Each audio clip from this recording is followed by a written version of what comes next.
Ti sfregio il viso con l'acido, ti taglio un braccio.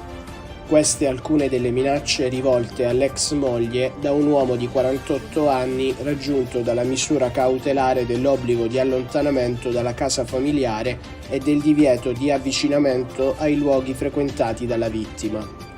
I fatti sono avvenuti in zona San Donato, a Bologna, e le indagini sono state condotte dai carabinieri della stazione navile, ai quali la donna ha chiesto aiuto denunciando una situazione familiare diventata ormai insostenibile. Roma, estradato in Italia dal Montenegro Riella Massimo, ricercato per furto e rapina aggravati. Massimo Riella è stato estradato in Italia. L'operazione è stata condotta dal personale del Servizio per la Cooperazione Internazionale di Polizia, articolazione operativa della Direzione Centrale della Polizia Criminale, all'esito di una procedura di estradizione con il Montenegro. Riella, cittadino italiano, è stato arrestato il 12 luglio 2022 a Podgorica, in Montenegro, dove si era rifugiato nel tentativo di sfuggire ai provvedimenti giudiziari emessi nei suoi confronti per rapina e furto aggravati ai danni di una coppia di anziani, dopo essere evaso dagli arresti domiciliari. Ora il Riella sconterà la sua pena in Italia.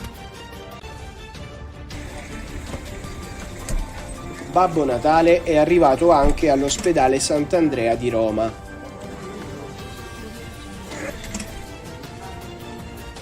I poliziotti delle volanti, della postale e della stradale hanno consegnato doni e giocattoli ai bambini ricoverati presso il reparto pediatrico.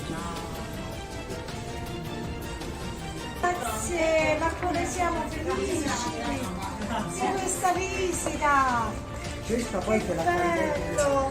Aspetta che facciamo il cappuccino, uguale! Un berretto. Ecco, guarda, tu dai quello è quello vero? E questo non sappiamo il cagnolino. Ma come si dice che cambia? Come si Prego, prego! Guarda un po'! Facci vedere un po' come si fa. Emozionati e sorpresi i piccoli pazienti che hanno trascorso alcune ore tra sorrisi e spensieratezza. Pino il mago, un poliziotto della stradale, si è improvvisato prestigiatore e con le sue magie ha incantato i piccoli ospiti del reparto pediatrico.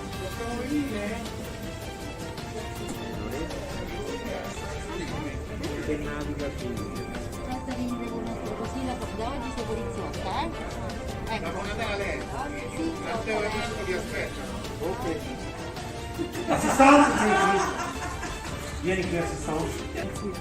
Fammi vedere come sta. Mamma mia, ti sta benissimo.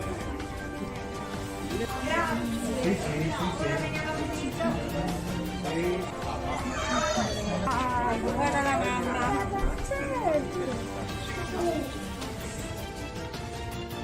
Mondiali di calcio, finale, Argentina-Francia 3-3, 4-2 dopo i calci di rigore.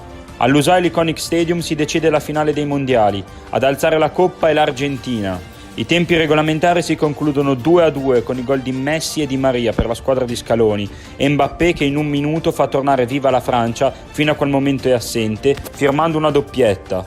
Dopo i tempi supplementari la gara si chiude sul risultato di 3-3 con un altro gol di Messi e Mbappé che firma una tripletta. Ai calci di rigore vince l'Argentina, con i rigori trasformati da Messi, Dybala, Paredes e Montiel, mentre per la Francia sono decisivi gli errori di Coman e Tchouaméni. L'albiceleste si laurea campione del mondo per la sua terza volta nella storia.